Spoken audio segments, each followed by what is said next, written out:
It's the Brad and John Show. The Brad and John Show for Wednesday, April 2nd, 2025. This is the B block, which means we start about 7:20.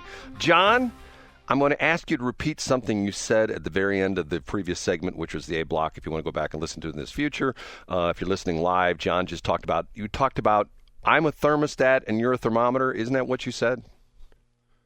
Yeah, I think that's a good, and I stole that from a dear former coworker of mine, Jackie Langloy. Yeah, and when you deal with people who are mercurial or constantly up and down, or they tend to be depressed and insecure and have low self-esteem, and you don't want to be dragged down by that, just picture yourself as the thermostat that sets the temperature. You're not a thermometer that's dependent on other people's moods. One of our smart listeners just texted me one line. Are you ready for this? I'm ready. A thermostat needs a thermometer to work. It does. Yeah, and I need you, Brad, to continue to, operate the show, and I'll go out and promote it and do that kind of stuff. You're right. Every thermostat needs a thermometer, and thank you, Agnes. I appreciate that. And it's interesting that wasn't Agnes because she doesn't listen anymore. Oh, all right. Yeah. There you go. It was only a matter of time. Agnes is mad at me, and she won't ever talk to me again. But that's a whole nother story. I doubt that's true. Oh, it's true. It's true. Okay. This morning, I was out early this morning. Here we go, talking about another radio stations. And on NPR, on KWMU, on NPR, they now have a feature, which I don't know if this is a monthly feature, weekly feature, daily feature. The feature is, how safe is your weed? Oh, hey, that's a fair question, don't you think? All jokes aside, was this a national story? Oh, yeah. This is on NPR. And the interesting part of it was they're talking about how states have come together to form like a coalition to share best practices of how they're regulating their own industries, because as we know, this is this crazy, weird part of the law where marijuana has been made legal in the state of Missouri, but yet it's still illegal federally. So if you walk, and I guess this would be the case, if you walk into a federal building, if you go into the federal building downtown and you have your marijuana in your pocket, and for some reason they say, hey, what's in your pocket? And you say, well, this is my marijuana, I assume they can arrest you. I mean, I'm making an assumption. Isn't that the case? Yeah, I don't think so. I think what that means is that it would be in violation of federal law, or it is in violation of federal law, to do banking based on cannabis sales, cannabis revenue. I don't think. I mean, it depends on the local jurisdiction. And by the way, as you know better than anybody, Brad, it comes down to a federal officer's discretion. And I doubt that a federal officer is going to be worried about somebody with a dime bag in their pocket, if they even call them dime bags anymore. What else did NPR say about this? Well, it was pretty interesting because they were interviewing a guy. This is what's sort of funny about it. Interviewing a guy who now is working for a commercial marijuana farm in California. And he talked about the fact that in the old days, before it was legal, he would go to Home Depot and he would buy certain parts, and they would go, okay, what are you using this stuff for? Oh, I don't know. And now he just goes in and says, yeah, I'm running this marijuana farm. I need this tubing. I need this heat lamp, blah, blah, blah, blah, blah. But what was interesting was he says California, and does this surprise anybody, California has the most arcane and ridiculous laws, he didn't say this, but I say this, of any of the states in the country as far as marijuana. Each plant has to have its own ID tag. So every plant in a California marijuana farm has to have its own ID tag, and it has to have a state number on it. And when they do trimmings, they have to essentially account for all the trimmings. They have to weigh the trimmings. And I don't know. I'm not a farmer. I don't farm marijuana. I don't know what's all entailed in that. But apparently they have to cut it and stuff like that. And they have to trim the bushes or whatever, the marijuana plants, whatever the hell they are. And then they have to weigh them. They have to essentially tell how they got rid of it. Okay. Do you know what the problem with this is, John? You know the problem with this is? California has a terrible problem, which they don't talk about too much, that since marijuana has been declared legal in California, you would think that would pretty much have stamped out the illegal market, correct? Not at all. Not at all. Right. The illegal market is probably bigger than ever. Why is that, John? I don't know. Why do you think, Brad? It's first of all, I would say it's Brad Hildebrandt's law of unintended consequences. Well, it is the law of unintended consequences, and the difference is there's no regulation, so the illegal guys don't have to jump through all the hoops and do all the paperwork and put tags in each one of their plants, and which costs them money to do that, so they become the low-cost producer. So the illegals are the low-cost producers, and you can go to your friendly neighborhood marijuana store and buy, I don't know, what, an ounce. I don't know. I don't buy it, so I have no idea. Let's say it's $100 for an ounce. I don't know if that's right or not, but you can go to your friend who knows a friend down the street who will give it to you for $75. So that's one of the interesting things. But it was sort of interesting. They talked about the fact that one of the things that, and this, I forgot about this, one of the things that all of the states are very concerned about, and I've always thought this is to the point where, why have I never been a user of illegal drugs? Because of the fact that I'm thinking to myself, how do I know what's in this? And as we get into this current situation where especially the cocaine and things like that is being cut with fentanyl, how do you know what's in the stuff that Joe, the local street corner dude, selling you? You know what I'm saying? Yeah, and I think that's one of the arguments of the cannabis industry is you know what you get. You know not only the safety of it, but surely the quality of it too. Right. And your local dispensary isn't going to be selling you proverbial ditch weed. You'll be able to have a cool sounding name to share with your friends in the carpool lane. You know what? I wonder if ditchweed.com is available. I like the sound of that. Hey, I was just talking to your accountant, Brad. It's tax season. And your accountant said you need more $10 write-offs for 2025. I do. I need those domain names. Okay. But the interesting thing was that the lady, I can't remember what she was. She was some authority. Everybody on KWMU is authority, whether they are or not. She said that they were concerned about, and I do remember this, they had 65 deaths when they have the vape. Remember, there was something that was in the vape when people were really doing heavily, when vape first came out, and people were dying with the vape. Remember what I'm talking about with that? I don't remember. If this is a story you brought up recently, I remember you bringing up something about this recently, like the wax and the other consumables or the other smokables.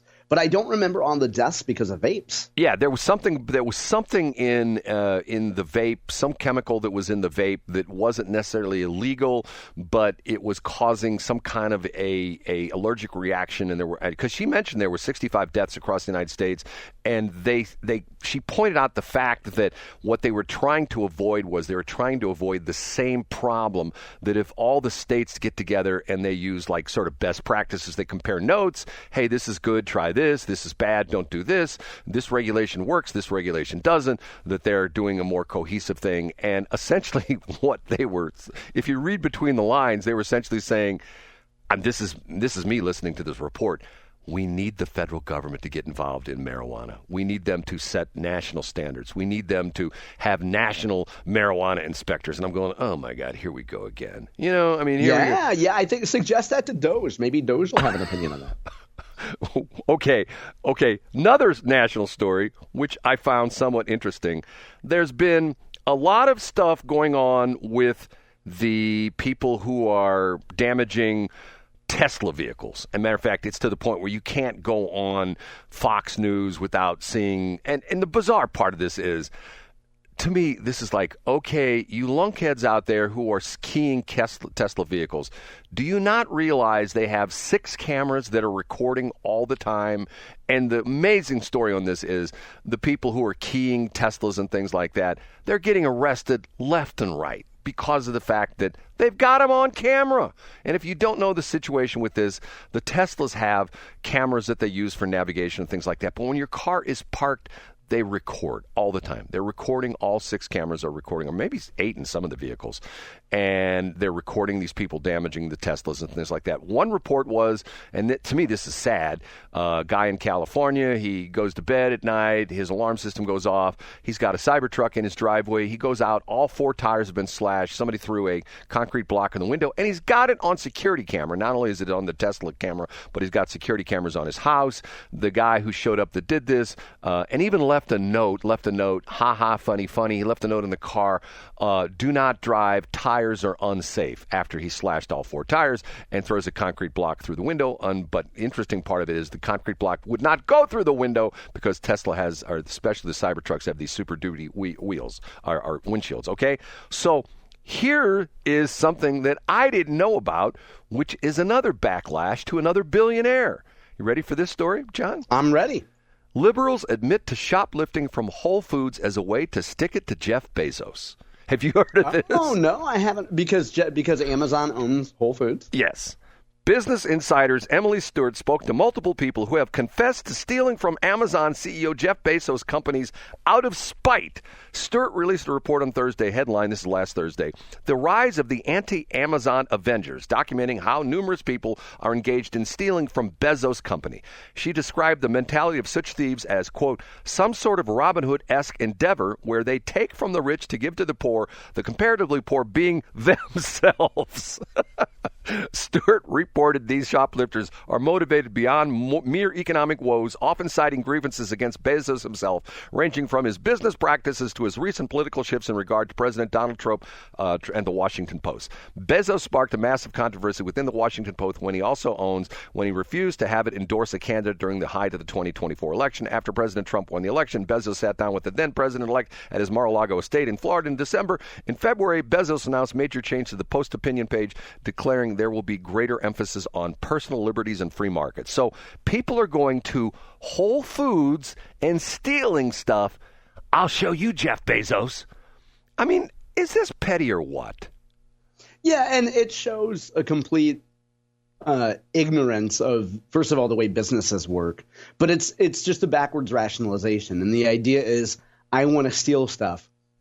What excuse could I use to steal? So whether it's Target or Walgreens or Amazon, let's pick a company and then we'll put a political motive behind it, and then it will make us feel better about stealing stuff. Well, as if Whole Foods doesn't budget a certain amount of shrinkage every year. You know, like it's foolish. And Congressman Eric Burleson talked about this on Nick Reed's show at KSGF about the fact that liberals don't understand that if you damage a Tesla and they think they're hurting Elon Musk, if Elon Musk owns 20% of Tesla, the other 80% are shareholders. And you say, yeah, well, they're BlackRock and they're hedge funds. Okay, sure, which is where people have their retirements invested. It just shows a complete ignorance of markets. But what would you expect?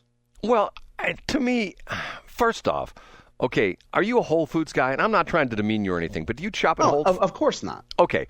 Who in their right minds shops at Whole Foods? Well, to me, I know lots of people that shop at Whole Foods, by the way. Yeah, well, they're friends of yours, so that explains it, right? You don't have any friends that shop at Whole Foods? I do, and I mock and belittle them for it. Well, first off, I'm saying, hey, wherever you want to shop, knock yourself out. But the thing that always gets me upset about this is when I go on one of my fast food diets, people go, oh my God, that's terrible. You know, you're eating all those calories and you're going to gain weight by eating that fast food. I lose weight, okay? And then I turn right around and I say, where do you shop? Well, I shop at Whole Foods.